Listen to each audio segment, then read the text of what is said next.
নমস্কাৰ এই মুহূৰ্তত আহি পৰিছে ৰাতিপুৱাৰ কেইবাটাও গুৰুত্বপূৰ্ণ খবৰ আজি 6 মে অসমৰ লগতে ভাৰতৰ বিভিন্ন প্ৰান্তৰ পৰা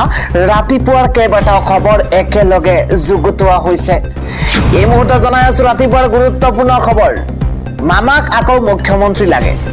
মুছলমান জনতাৰ মুকলিক সমৰ্থন এবাৰ হিমন্ত বিশ্ব শৰ্মালৈ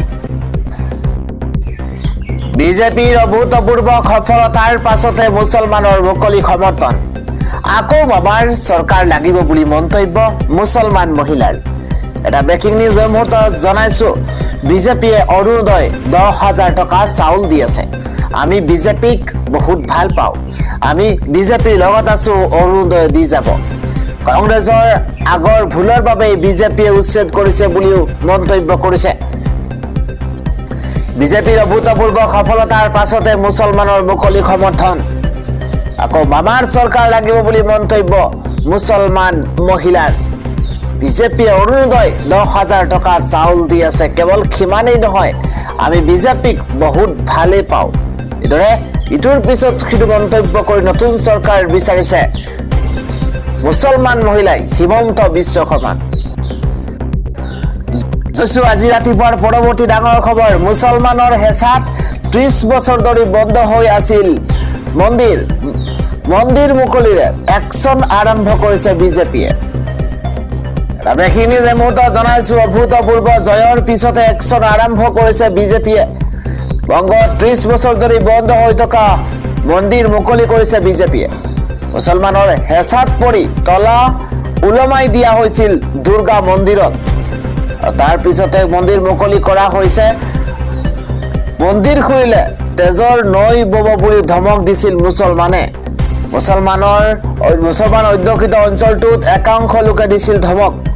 কেৱল দুৰ্গা পূজা আৰু লক্ষ্মী পূজাৰ সময়তে খুলি দিছিল মন্দিৰটো বিজেপিৰ জয় জয়কাৰৰ পাছতে খুলি দিছে মন্দিৰৰ দুৱাৰ সুপ্ৰিম কোৰ্টৰ নিৰ্দেশনা অহাৰ পাছতো খোলা নাছিল মন্দিৰৰ দুৱাৰ একমাত্ৰ একাংশ মুছলমান গ্ৰুপৰ ধমকক ভয় কৰি আছিল হিন্দু লোকে মন্দিৰৰ দুৱাৰ খোলাৰ লগে লগে খুদ বৈছে ভক্তৰ এটা ডাঙৰ খবৰ পূজাৰীৰ লগতে পূজা অৰ্চনা কৰিবলৈ ভিন্ন প্ৰান্তৰ দৰ্শনাৰ্থীৰ সমাগম হৈছে আসানসোলৰ বিজেপি প্ৰাৰ্থীয়ে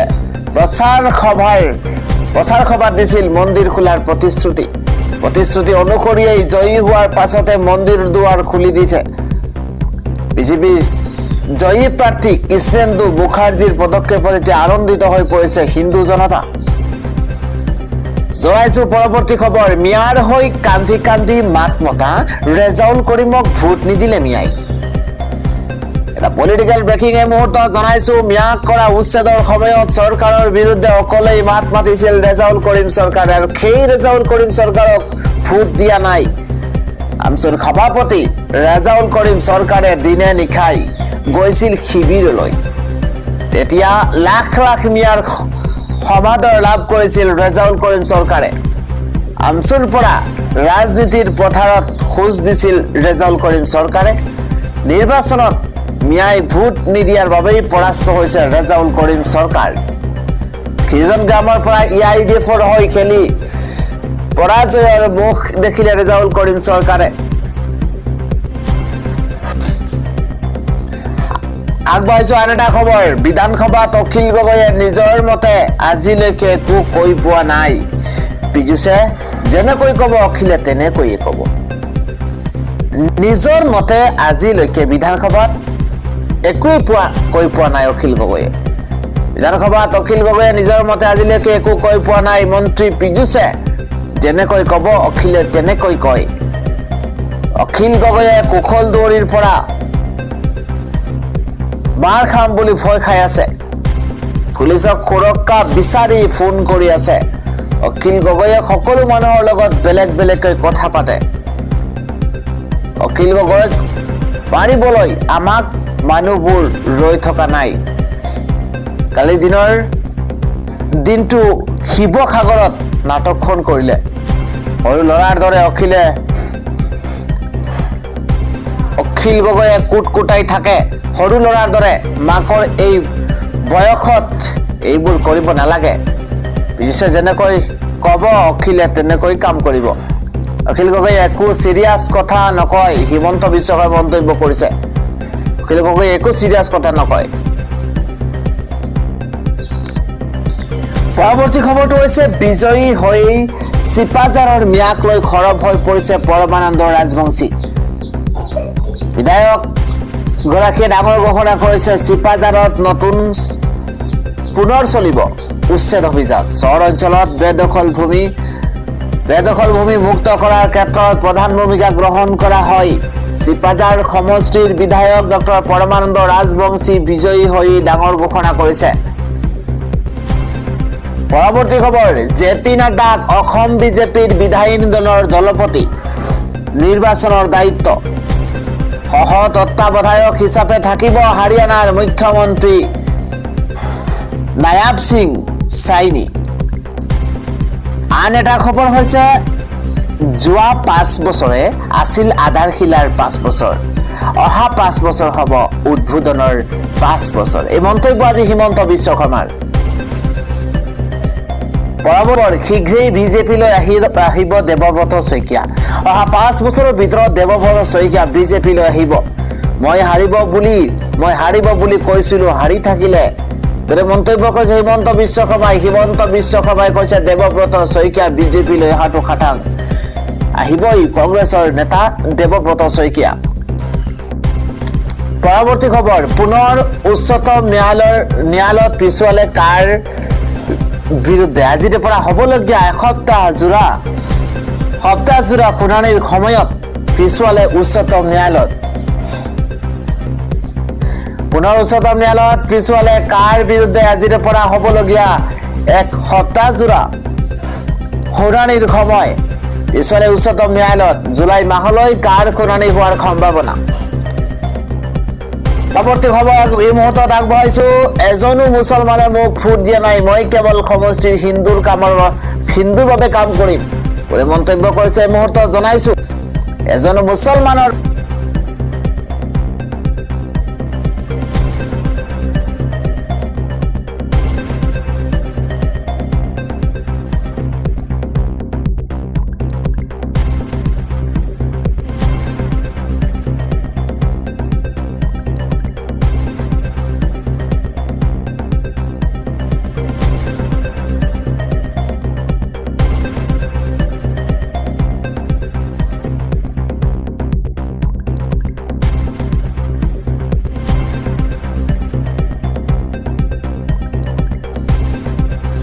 বিশেষ সম্প্ৰদায়ৰ গুণ্ডাৰে ভৰি আছিল তৃণমূল কংগ্ৰেছ। ডাঙৰ খবৰ এই মুহূৰ্তত জনাইছো, মমতাৰ দুৰ্গতে মমতাক হৰুৱাই হুংকাৰ শুভেন্দু অধিকাৰীৰ। শুভেন্দু অধিকাৰীয়ে ভৱানীপুৰ নন্দীগ্ৰামত জয়ী হৈ মন্তব্য কৰিছে শুভেন্দু অধিকাৰীয়ে। এজনে মুছলমানৰ ভোট মই লাভ কৰা নাই বুলি তেওঁ মন্তব্য কৰিছে। কেৱল হিন্দু ভোটাৰে মোক জয়ী কৰাইছে, মই কেৱল হিন্দুৰ কাৰণে কাম কৰিম। সকলো মুছলমানে ভোট কেৱল তৃণমূল কংগ্ৰেছক দিছে,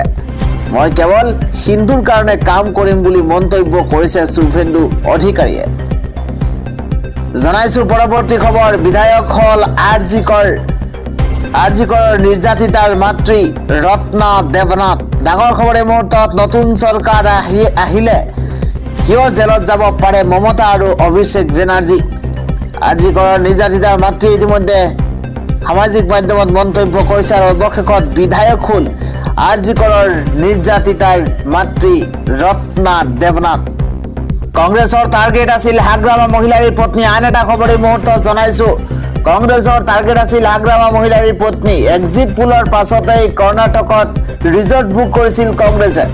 এটা ব্ৰেকিং নিউজ এই মুহূৰ্তত জনাইছো, চাৰ্টাৰ বিমানেৰে কৰ্ণাটকলৈ নিয়াৰ যোজা কৰিছিল বিধায়কসকলক। চাৰ্টাৰ বিমানেৰে কৰ্ণাটকলৈ নিয়াৰ যোজা কৰিছিল বিধায়কসকলক।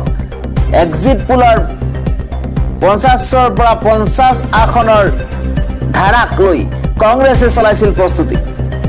হাগ্ৰামা মহিলাৰীৰ পত্নীক ডেপুটি CMৰ অফাৰ কৰিছিল পৰিকল্পনা। অতুল বৰাকো ডেপুটি CM কৰিব বিচাৰিছিল কংগ্ৰেছে। প্ৰয়োজন হলে হাগ্ৰামা মহিলাৰীক মুখ্যমন্ত্ৰী কৰাৰ আছিল পৰিকল্পনা। ডাঙৰ খবৰ এই মুহূৰ্তত জনাইছো কংগ্ৰেছৰ আসনৰ সৈতে এজিপি বিপিএফৰ 20খন আসন যোগ দিছিল কংগ্ৰেছে পৰিকল্পনা অনুসৰি 70 আসনেৰে চৰকাৰ গঠনৰ সপোন দেখিছিল বিৰোধীয়ে আৰু সেইবাবেই ৰাজীৱ ভৱনত ৰঙীন লাইটৰ ব্যৱস্থা কৰিছিল কংগ্ৰেছ দলে মুখ্যমন্ত্ৰীয়ে ফাদিল কৰিলে কংগ্ৰেছ চৰকাৰ বনোৱাৰ গোপন কৰি পৰিকল্পনা কংগ্ৰেছৰ টাৰ্গেট আছিল হাগ্ৰামা মহিলাৰী আৰু পত্নী মুখ্যমন্ত্ৰীয়ে ফাদিল কৰিছে কংগ্ৰেছ চৰকাৰ বনোৱাৰ গোপন পৰিকল্পনা কংগ্ৰেছৰ টাৰ্গেট আছিল হাগ্ৰামা মহিলাৰী আৰু পত্নী আগবাঢ়িছো পৰৱৰ্তী খবৰ বিজয় গুপ্তা অসমীয়া সকলো জেনজিত বিজেপিৰ লগত আছে এটা ব্ৰেকিং নিউজ এই মুহূৰ্তত জনাইছো বিজয় গুপ্তা বিহাৰী নহয় অসমীয়া বিজয় গুপ্তা যদি বিহাৰী আমি কনৌজৰ পৰা আহিছিলো জ্যোতি প্ৰসাদ আগৰৱালাকো মাৰুৱাৰী বুলি ক'ব নেকি সকলো জেনজি আমাৰ লগত আছে পবিত্ৰ ৰাভা মিলন দাস ধীৰজ গোৱালাও জেনজি গোমাংস খোৱা প্ৰাৰ্থীক জেনজি বনোৱা হৈছিল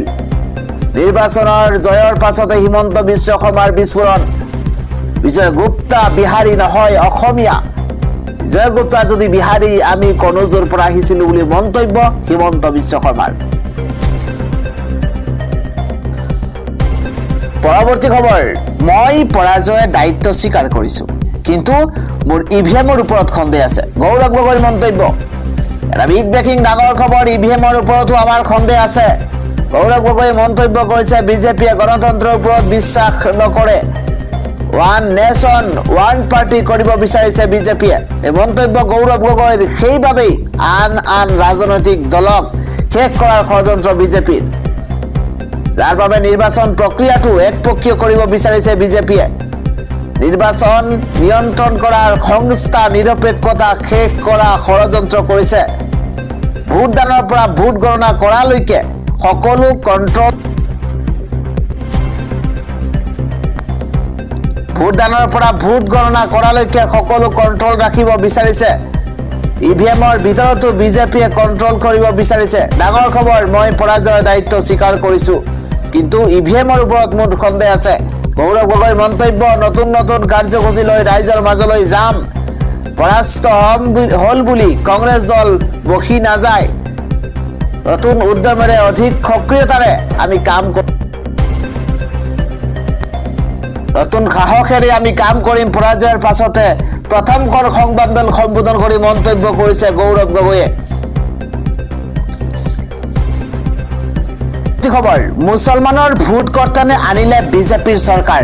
মুছলমানৰ ভোটক লৈ বৃহৎ ৰণনীতি এই মুহূৰ্তত এটা বিগ ব্ৰেকিং জনোৱাৰ চেষ্টা কৰিছো মুছলমানৰ ভোট কৰ্তনে চৰকাৰ সলনি ললে বৃহৎ ভূমিকা সংখ্যালঘুৰ ভোট কৰা হৈছিল খিচৰিত আৰু সংখ্যালঘু ভোটক বিশেষ টাৰ্গেট কৰি ৰণনীতি বিজেপিৰ এটা ব্ৰেকিং নিউজে মুহূৰ্তত সংখ্যালঘুৰ ভোট বিভাজনে চৰকাৰ আনিলে বিজেপিৰ 15 বছৰে বংগ শাসন কৰা টিএমসি সংখ্যালঘু ভোটৰ বাবে ঘটিল পতন মালদা মুৰ্ছিদাবাদ উত্তৰ দিনাজপুৰ আদি টাৰ্গেট আছিল বিজেপি মুছলমান বহুল জিলাত বহু সিটত হৈছিল ত্ৰিকোণীয়া প্ৰতিদ্বন্দিতা বামপন্থী দলে টিএমসিৰ সৈতে দিছিল খবল যুঁজ হুমায়ুন কবিৰৰ দৰে স্থানীয় নেতাসকলে সমীকৰণ সলনি কৰিছিল কংগ্ৰেছেও মুছলিম প্ৰধান সিটত প্ৰক্ষেপ কৰিছিল প্ৰাৰ্থী ৰাণীনগৰ নুডা ৰেজিনগৰৰ দৰে সিট হেৰুৱাইছিল টিএমসিয়ে তৃণমূল কংগ্ৰেছে এছআইআৰৰ জৰিয়তে 90 লাখ লোকৰ বংগত কৰা হৈছিল ভোট কৰ্তন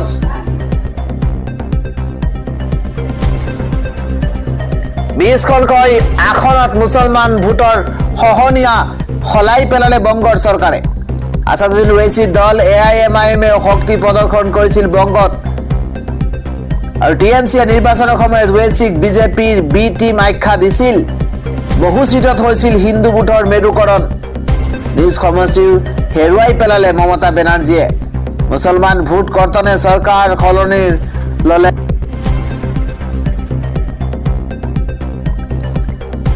নিজ সমষ্টিও হেৰুৱাই পেলালে মমতা বেনাৰ্জীয়ে মুছলমানৰ ভোট কৰ্তনে চৰকাৰ সলনি ললে বৃহৎ ভূমিকা